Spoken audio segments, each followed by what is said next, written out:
Now then, welcome to episode 26 of the MastoCast, the Monoblog podcast hosted by your very own MastoClaws, MastoDan 92. How's it going? How are you doing? Welcome to the podcast, which is me just basically talking a load of fucking rubbish.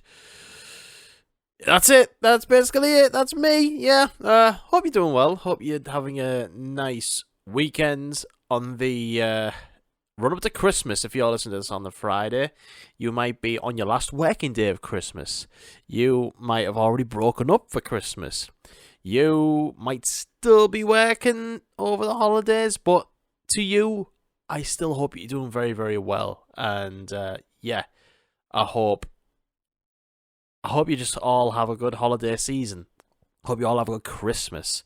But yeah, it's good to talk to y'all. Thank you all very much for watching the last episode, the best of 2023. I did a lot of rambling, what my favourite albums were, favourite movies, favourite concerts, this, that and the other, and I took to y'all as well what your favourites were, and a few of you came back, and it was great. It was great. So yeah, this is the last one before Christmas. There will be another one on the 28th, I imagine. So, yeah, for sure. It's good to be with you all. And, yeah, as I said before, I hope you have a bloody good Christmas. I hope you have a good Christmas. What have I been up to? I went to see The Darkness on the 18th, I believe it was. Yeah, the 18th. And I saw Don Broco like a week before that. Mind you, I believe I did see Don Broco, I think maybe a bit more than a week ago. I just didn't talk about them on the best of 2023. But yeah, I saw Don Broco. They were fucking brilliant, man. Newcastle City Hall, part of their birthday tour. They're absolutely incredible live all of the time. They just get better and better and better. And poor Rob Damiani, he was wearing a neck brace, and like he had a bad neck, but he kept on going at it. Like he still sounded great. Like he was just a bit still here and there because of how bad his neck is. But like he's got a big massive neck brace. He kind of looked hilarious at the same time though. But I did feel sorry for him. But yeah, Don Broco were brilliant. They're just one of them bands that just have a set list full of bangers, like no misses or anything, and then you'll walk away thinking, oh, they didn't play this song, they didn't play this one either. But like, it's just they're a great band. Like they should be headlining festivals and stuff, man. Like they should be way bigger than what they are. I mean, they are an arena sized band, but like it's arena to like the maximum, if you know what I mean. Like they can get away with doing an arena tour as long as it's like 4 dates and like they got like a strong support act. Like they had the Papa Roach early this year, so that would have helped with ticket sales. But like, to be fair, this tour that they've done was a really, really big one across the UK. It was like 15-20 dates, something like that, and it sold out most of them, smaller venues. But yeah, to be honest, I just wish they were a bigger band. Like, you know, this should be huge. It should be massive. But yeah, Don Broco were fantastic. Went to go see The Darkness at Leeds O2 Academy. The Darkness playing Permission to Land in its entirety. And, oh God, I just love The Darkness so much. Like, I love that album so much as well. Like, for me, Permission to Land, it's just one of the greatest debut albums of all time. I love it. It is so good. And they played... actually, I'll talk about the support act first. So the band opening for The Darkness were a band called Bad Nerves. I've seen them before. They opened for a band called Salem at Sunderland. Like I think it was last year I saw them. And I thought they were okay. Like back then, they were like a scrappy sort of punk band, very sort of... you know, late 70s sort of influenced, like Sex Pistols-y. But this time, they really, really smashed it. Like, they looked like a proper band. Like, they sounded very, very full, very massive. There were a lot more a lot more energetic on stage. Whereas last time I kind of looked at them and thought, you're trying a bit hard to sort of like look cool, I guess. I mean, that's the impression I got off them when I saw them last year. But this time they were like really full on, really tight, really punchy, and they've got some really good songs like that are very catchy. So they're all like 2.5 minutes, like max. All these songs. So they played a lot of songs and they were really, really good, really, really tight. They were loving what they were doing on stage. And I think the crowd really liked what they were doing. So, yeah, shout out Bad Nerves. They were awesome. The Darkness were just absolutely brilliant. They're such a good live band. Just all the way through, just smiling from ear to ear. They were fantastic. Opening up with Black Shucking to Get Your Hands Off My Woman. And Justin Hawkins was wearing like one of his weird like jumpsuits, but it's like open at the top, so you can see his body, his 6-pack. But like, it was awesome. He was on absolutely top form as well. Like he sounded just like the album. Like that was the best I've ever heard him. He's never really sounded bad when I've ever seen The Darkness before, but for some reason, like he just sounded the best I've ever heard him. Like he just sounded absolutely unbelievable, and his stage patter is just absolutely hilarious as well. Like he's a funny guy. He's a really, really funny guy. And he just loves what he does. Like there was a bit where he got like a keyboard out and he was doing like techno versions of like some of the songs. But the way he was doing it, he was sort of like taking the piss out of himself. Like, and people who play techno said, "You can literally just get this from Argos for 300 quid." All these techno people are fucking idiots and stuff like that. But they were absolutely amazing. They were incredible. But the set list was obviously Permission to Land stuff, and there was a lot of B-side material from Permission to Land as well. Like there was one or two in that set that I don't really care for generally, since that obviously that's why they didn't make the cut really. I have seen them before do like near enough Permission to Land in full, and like greatest hits of like all the other stuff from other albums, like from Hotcakes and One Way Ticket and Last of Our Kind, that sort of stuff. And I prepared that kind of set list, but like this set list was still great though. Like it was cool to hear some songs for the first time, and like some that I've not heard in ages. And like, yeah, there was one or two B-sides where I was just like, I haven't heard this before. I don't feel like I need to hear it again. I don't think it's the strongest song. But they played Christmas Time, Don't Let the Bells End as well, and whew, beautiful, just absolutely beautiful. And yeah, it was awesome. It was absolutely awesome. Fuck yeah, The Darkness. And that's the last gig of the year. That is the last gig of the year. And yeah, it's been a bloody good year for gigs. Like I've seen some really, really great ones. I don't know how many in total. I haven't counted, obviously. But as I said on last week's episode, Limp Bizkit was the best one. It's been a really, really good year for gigs. And yeah, roll on next year. I've got some saved in my calendar. I'll just go over a few that I've got booked, and some that I plan on booking. So got Bring Me the Horizon in January, although that's kind of looking a bit sketchy at the moment. There's been some speculation about Bring Me the Horizon. Apparently Jordan Fish has either been fired or he's left the band or something like that. Nothing's been set in stone, nothing's been confirmed as of yet, but apparently because of all that, that's why the album's been pushed back, unfortunately, and potentially this tour might be pushed back to summer next year, which I hope it doesn't, because it's landed on my day off, and I hope it doesn't land on a day when I'm at work and I have to use a holiday and all that sort of shit. But yeah, hopefully it's all good. So that'll be January 16th. I'll see Bring the Horizon at Newcastle Arena. Spanish Love Songs in January. Got tickets for that. Looking forward to them. Bat Sabbath are playing January as well at Newcastle in the Think Tank, and it's basically Cancer Bats playing Black Sabbath songs, which is great. I I think that's going to be a good one. I haven't got tickets for the men's singers yet, but they're playing in February. Got to see Malevolence. So that will be really, really fucking awesome. There is got to see Creeper in March, of course. The Gaslight Anthem. I'm interested in seeing Sun. Sun are playing at Newcastle at the Boiler Room on the 27th of March. And they're basically like friggin' if you don't know who Sun are, it's just drawn like just a wall of amplifiers and loads of smoke, people wearing cloaks, and like the guitars just sound like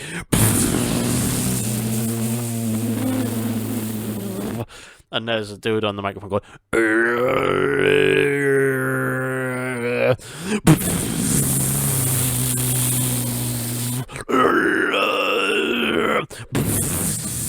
apparently seeing them is supposed to be like an out-of-body experience or something, so kind of interested in that, to be honest. Out of curiosity more than anything, but we'll see. We will see. Silosis are playing Leeds in April. I'm going to see James Acaster in April. Very, very excited for him. June are playing the Brudenell in April. That's June spelled DVNE.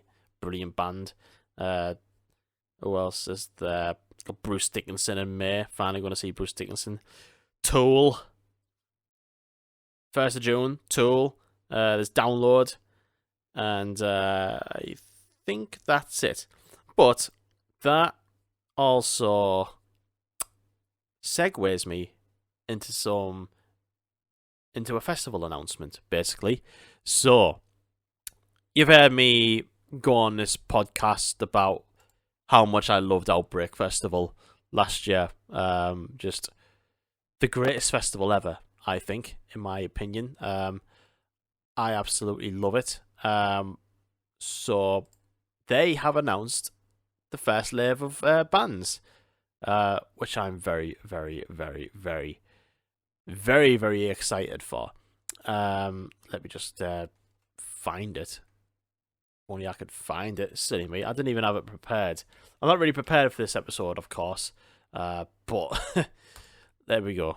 Outbreak Fest. Go on Facebook and type in Outbreak Fest. There we go. So, they're doing things a bit differently this year. Not in terms of bands, but like they got similar genres of music going on, like they did. But like the way they've got like this ticket tier thing going on and like separate days, so they're actually, instead of molding all the bands together in one weekend, what they've done is they've got the hip hop acts on the Friday, and Saturday, Sunday is your hardcore punk emo bands, which is interesting. And the way that they're selling the tickets, it's like the Friday is its own day ticket, and you can only get a 2-day ticket as well for Saturday and Sunday. And yeah, there's no option for like a full weekend ticket, which is a bit weird. And they've upped the price quite a bit. But I'm going. I've got a ticket. Me and my brother and a couple of friends of mine, we're going. Really, really excited because it's just the best festival. So I thought I'd talk about the lineup that's been announced. So on the Friday, on the hip hop day, but also I should mention there's no headliners announced yet, because they've announced the lineup, and they said much more still to come, including free headliners. Tickets on sale now, which is insane when you look at this amount of bands. So Friday, working from the top to the bottom, JPEG Mafia, Flatbush Zombies, The Garden, Red Veil, Mavi, and King Isis. That is your Friday.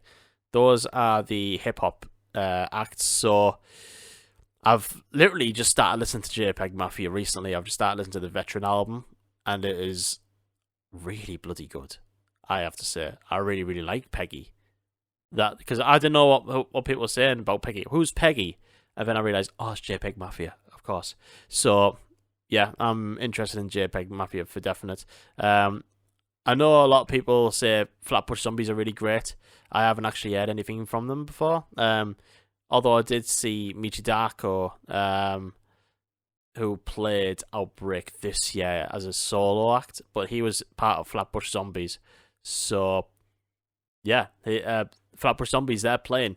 The Garden, I don't know. Redville, Mavi, and King Isis, I do not know them, unfortunately. But let's move on to the Saturday, Sunday, and in big text, looking like they're a headliner, but they're not, is Basement. Basement are back. Get in.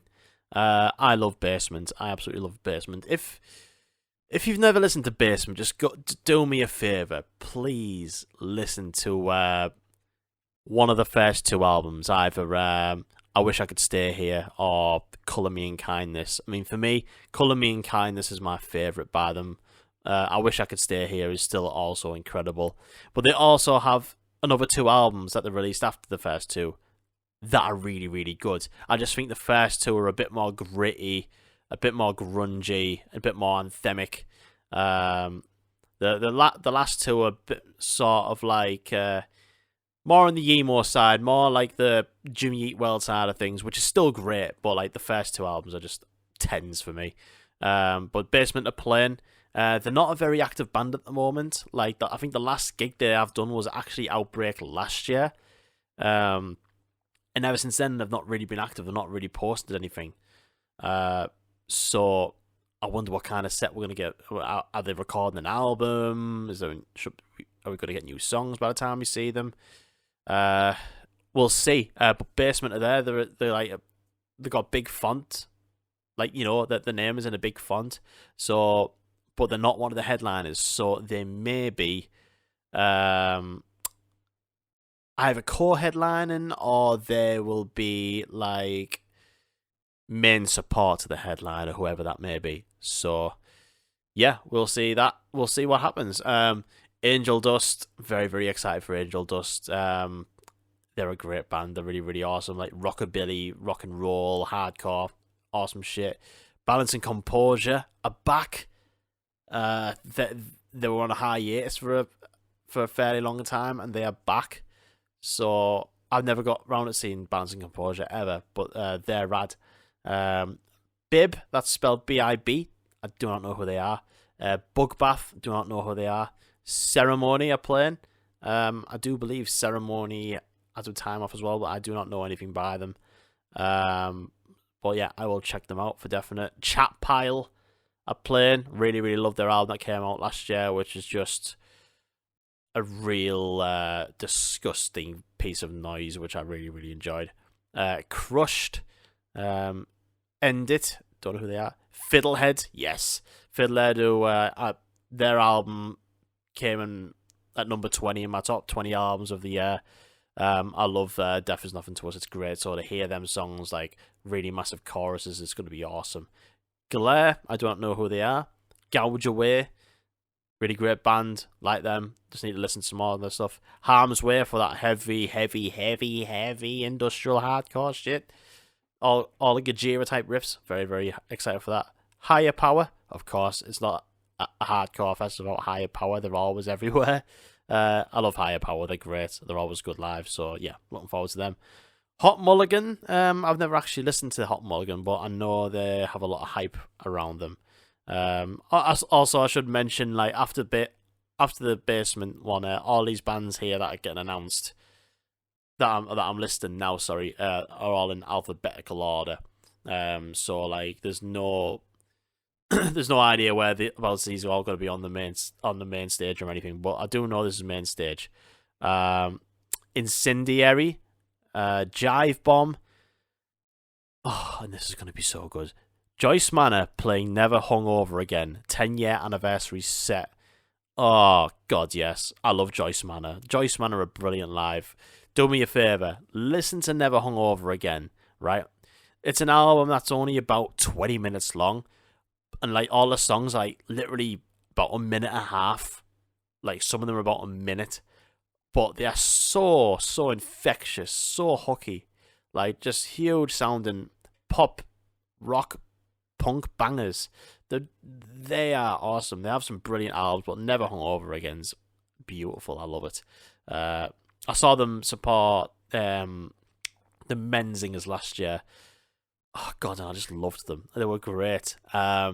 Magnitude, Mannequin Pussy were a great band. Mind Force, they're awesome. They're sort of crossover thrash hardcore. Modern Colour, do not know. Movements, don't know. Never Ending Game, don't know. Nothing, who I do know. Nothing are great. I loved the last album. They're playing Guilt of Everything, which is a 10-year anniversary set. I do not know that album, I'll be honest. But a good friend of mine has said that is an awesome album, so yeah, I'm going to check that one out. Poison the Well, baby. Poison the Well are back. Oh, God. This is awesome. Poison the Well are a band I've just started getting into as of recently. But, like, from what I know, I don't think they've been to the UK in a very, very long time. So, it's going to be hype when they play, for sure. Definitely. Like, they are, like, proper early noughties OG metalcore. Like, they're probably responsible for, like, Killswitch Engage, the first Avenged Sevenfold album, all that lovely stuff. So, some good old metalcore will be happening there. Looking forward to it. Show Me the Body, playing their third year in a row. Some off-it geezer who plays a banjo and screams in a microphone while there's some synths going off. Lovely stuff. Soccer Mummy, don't know who that is. Sweet Pill, Tack Burr, don't know who that is. Teenage Wrist, yes. Another band who I mentioned in my top 20 albums of the year. Teenage Wrist, like, the last two albums that they brought out have just been absolutely stellar. Absolutely stellar. I love Teenage Wrist. Really, really looking forward to seeing them again. I've never actually seen them before. I was going to say I've seen them again, but I've never actually seen them. The Hotelier. They're doing a Home Like No Place Is There 10-year anniversary set. I don't know this album. I've never actually listened to it. I've heard of this album. I know people go on about it, but I've never actually listened to it. And I know people really, really like The Hotelier. It is a band name that's taken up more half the fucking poster. The World is a Beautiful Place and I Am No Longer Afraid to Die. Very, very Midwestern emo-y. You know, clean guitars playing very quietly while a dude like screams in a microphone at a distance. You know, that sort of shit. It's good though. Third Face, I do not know. Thursday are playing, and they will be playing. What is it called? There it is. War All the Time versus Full Collapse set. So both of them albums, they'll be playing a mishmash of them. Both albums I'm not actually familiar with, but I'm here for it. Touche Amore are playing. Oh, I love Touche Amore. Oh, fucking hell. They're so good. Very, very emotional. Punk rock. Post-punk.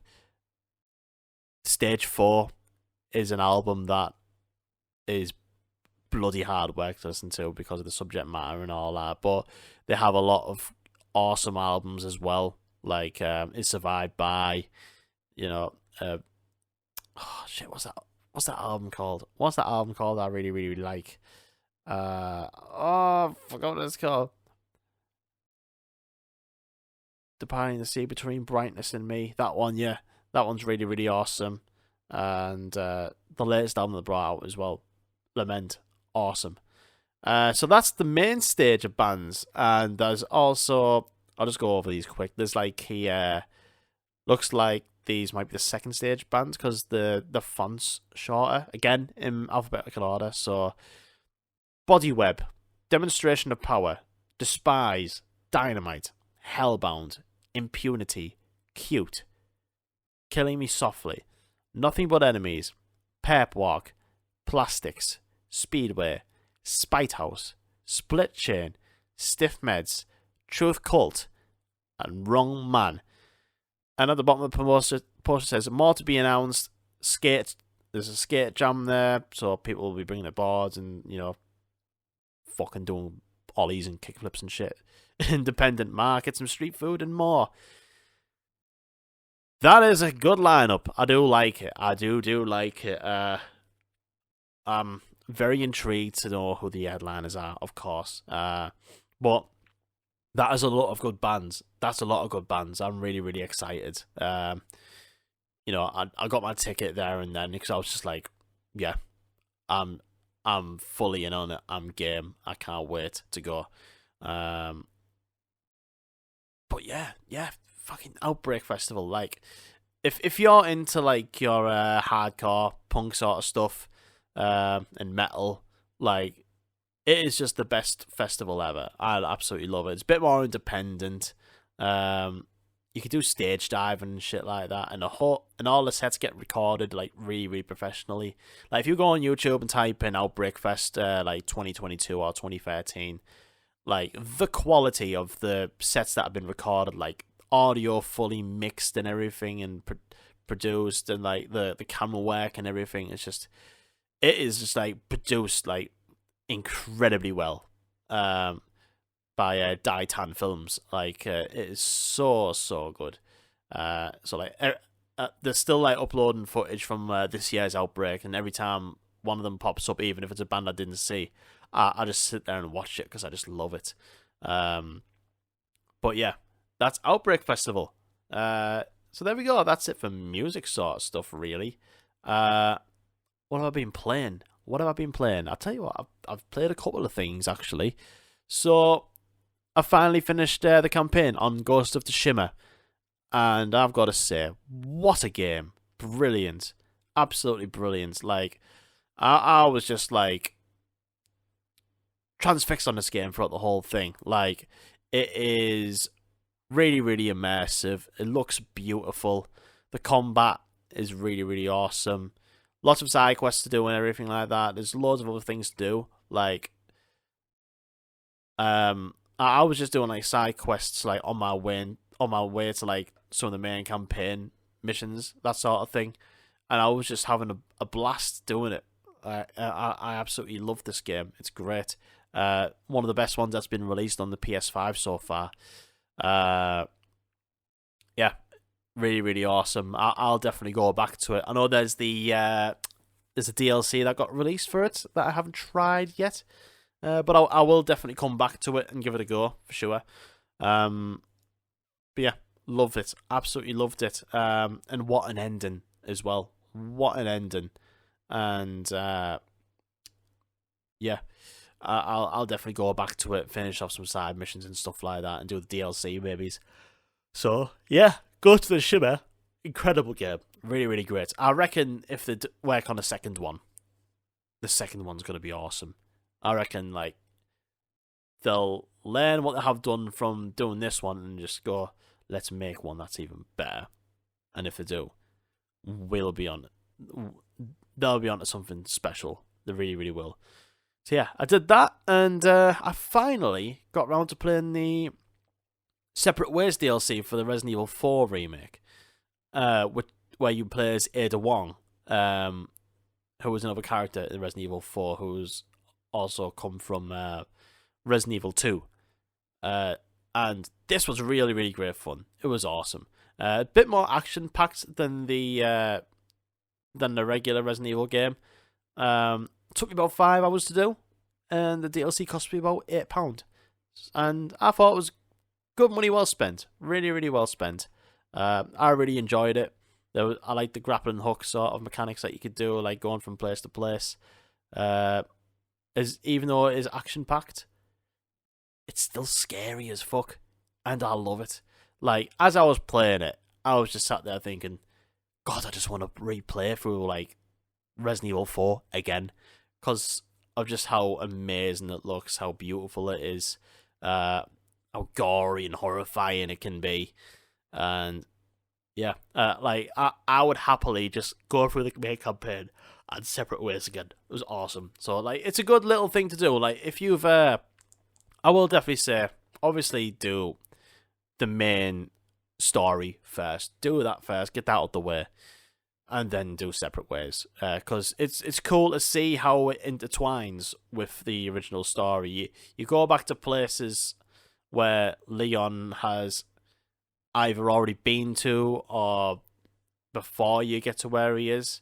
And like you can see like the progression of what Leon's doing throughout the game. So it's a bit more fast paced. But it's really, really cool. I really, really enjoyed it. It's a good DLC. Highly recommend it. Like if you played through Resident Evil 4 and you really, really enjoy it, give the Separate Ways DLC a go. It's really, really great. I reckon you'll like it. So yeah, that's it really. That is it. And yeah, I've been thinking about like my backlog and stuff like that for next year. Like there's a bunch of games in my mind that I want to play and stuff and I want to get through. And there's a few on my mind. Like for next year, I want to start and finish Ocarina of Time, Zelda. Oh, excuse me, I'm yawning. Ah! I want to play Ocarina of Time, Zelda. A lot of people are like, why have you not played this game? Why have you not played it? Well, I'm going to play it. Come the new year, I'm going to play it for definite on the Nintendo Switch Online, for sure. I'm going to play that. I want to make a proper start on Lost Odyssey, since I got that the other week, and there is like I want to do the Final Fantasy VII remake as well before Rebirth comes out and play that. So that's another one of the backlogs that I've been wanting to do. Ratchet and Clank Rift Apart, that's been on my PlayStation for a while. The Valhalla DLC for God of War Ragnarok, I want to do that. Yeah. And see what other new games come out next year as well. We'll see what happens. We will see what happens. Right. We're going to throw it over to questions now. I do apologise. I asked the question in the Discogs, and sorry, not Discogs. That's a complete different website. Discord. Yeah. I asked the question. I asked if anyone wants to give me any Christmassy related questions, and I forgot to bloody ask on Instagram because I'm an idiot. I always forget one or the other. But anyways, I asked on Discord, send your questions in for this one. It's the last one before Christmas. If you've got any Christmassy related questions, send them on in. And we do have one, thankfully, from Cam Chappers, the legendary Cam Chappers, who has been on this podcast before. Awesome streamer, awesome friend. And we did a really, really great podcast before on the Star Wars video game. So do check that out if you haven't. And she has asked, fuck's sakes, there it is. I never have anything ready. I'm stupid. What's your favourite Christmas movie? And what's your favourite Christmas song? And which do you think is the most overrated? Okay, so favourite Christmas movie, National Lampoon's Christmas Vacation. That is the best. If you have not watched National Lampoon's Christmas Vacation, I highly recommend it to you because it is so funny. It is incredible. I think it's from 1989.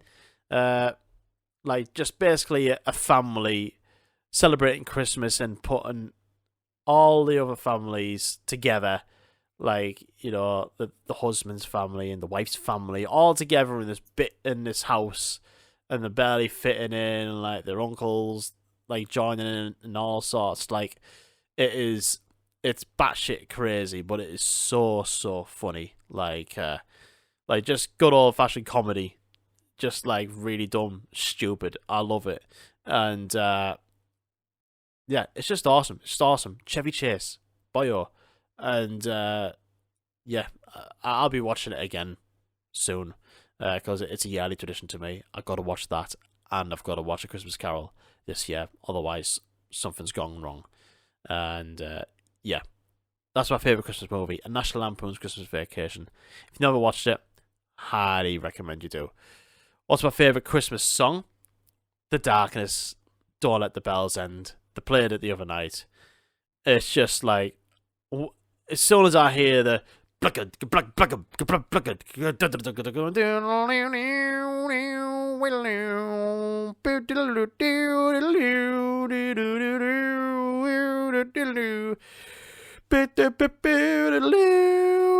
just every time it's just like fists in the fucking air, get in the darkness. I just love it. I just absolutely love that song. Like, some people hate it, some people love it. I bloody love it. I love it when the Darkness play that song live.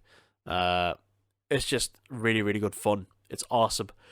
The dual guitar lead work, the chorus, the little synth part, like the little vocal, the synth part where it does Christmas time, don't let the bells end, and like the guitar solo, everything. It's just perfect. It's awesome.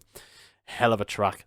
And the song that I think is the most overrated, like, this is quite hard because Christmas as a genre of music fucking rules. There's very little misses. There's way more hits than there is misses. So I found it quite hard to think of a bad Christmas song, or one that I find overrated. Like, you know, give me Mariah Carey, give me Wham, give me John Lennon, give me Paul McCartney, give me Chris Rea, give me it all, and I will fucking love it. Including all like the swingy type ones as well. It's just brilliant. It's a brilliant genre of music. Christmas is an awesome genre of music. So like, thinking of one that I'm not really fond of was quite hard, to be honest. I do remember there was a shit song Corey Taylor brought out like a few years ago, probably about a decade ago, and it was like, yeah, I like drinking on Christmas. You go to hell, blah blah blah blah. Yeah, it ain't Christmas if I ain't drunk. I forgot how it goes, but I remember it's a bit cringe and shit. It's not a great song.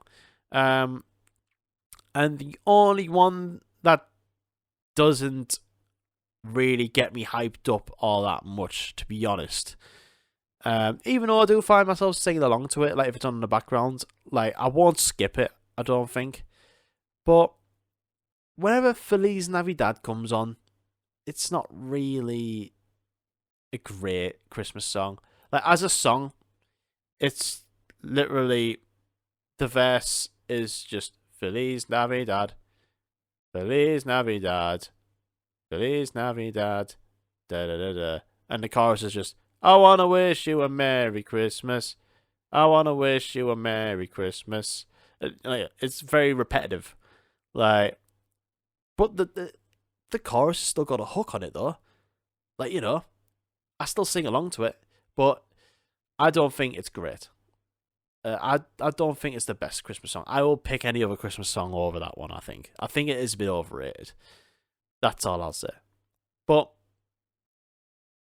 that's it for the podcast for tonight. Today, whatever your time you're listening to this to. I have been your host, MastoDan92. Thank you for listening. And also, coming back to streaming next year, MastoDan 2.0, doing all the music shit. I will be back next year, and I've got a date for you. I'll be back next year on January the 6th. Unsure of a time as of yet. But I'm back January 6th, baby. Let's make music together. Let's have a laugh. Let's, jam. Anything like that. If you want to come join in on January the 6th, you will do. It's awesome. I'm really, really looking forward to getting back to streaming again. Let's create, let's write, let's cover, let's practice. Let's do absolutely anything what we can think of. And that's basically what it's going to be like. January the 6th. It's going to be the new year, new me, new metal. Well, not new metal, but you know what I mean. But yeah, I'm looking forward to it. January 6th. See you there. I hope you have a bloody good Christmas. Have an awesome Christmas. If you were working during Christmas, I hope it's easy on you. I hope you don't have like a shit shift while you're working at Christmas.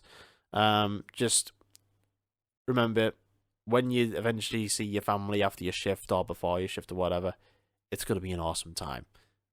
Guarantee it. Christmas is awesome. And you deserve to have an awesome Christmas. So, yeah, I love you. I love you all. Thank you very much for tuning in. Thanks for Cam for the question.